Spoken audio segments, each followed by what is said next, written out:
I probably should never have been on the road that night, but I was 19. I was invincible. And besides, that night I had debuted with the newly formed college jazz combo. I played flugelhorn, just like Chuck Mangione. We'd gone out after the concert for pizza. It was snowing, and snowing pretty well, but in town it was still manageable. 40 miles home. It was all interstate, had made the trip 100 times. No big deal. The world outside of Jamestown was different. There was much more snow, and it was blowing.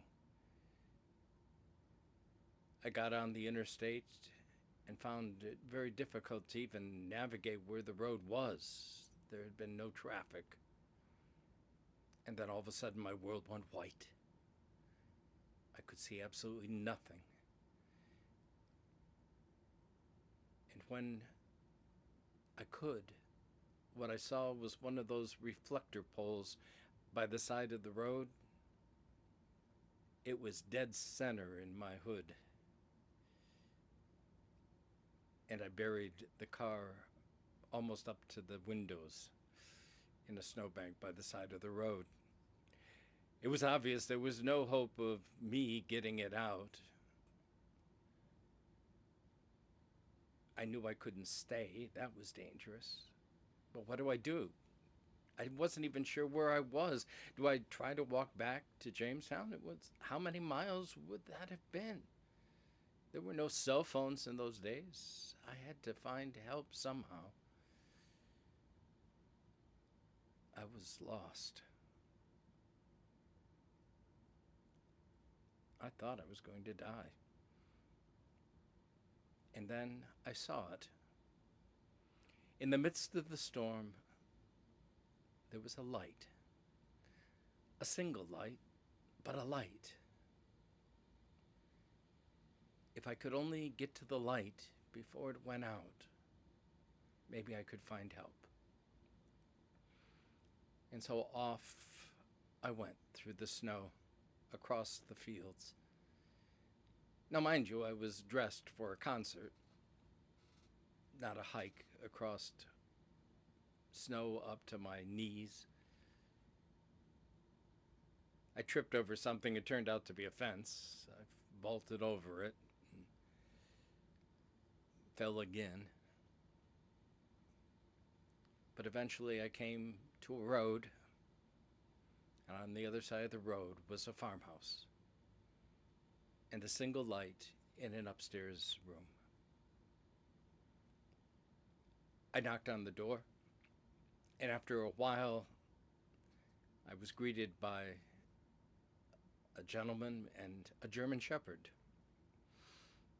There was much concern and not just a little fear in his eyes. I explained my situation. He said, "Come on in." They let me call my mom, and they poured me hot chocolate and brought out some cookies. They said, "How did you find us in the storm?" And I said, "Well, I saw a single light." And they said, "But we've all gone to bed." It was at that point that their teenage daughter sheepishly came down the stairs and confessed that, much against the rules, she had been reading that night, late into the night. She probably saved my life. A single light. That's all it took. A light in the darkness.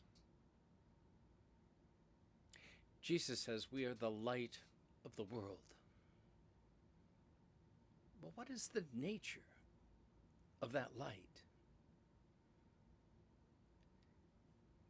In our baptismal liturgy, it's very clear. The light is Christ that dwells within us. We often focus on cleansing and forgiveness in baptism, but it's also a call to let that light shine so that others may see in our words and our deeds the very glory of God, the light of Christ. And how do we do that? Some days it means just showing up and being who we are. You can't tell me that when that young teenage girl went to bed that night, she decided that she was going to read late into the night so that her light in her bedroom would shine bright enough to save this young man. But that's what happened. She literally saved my life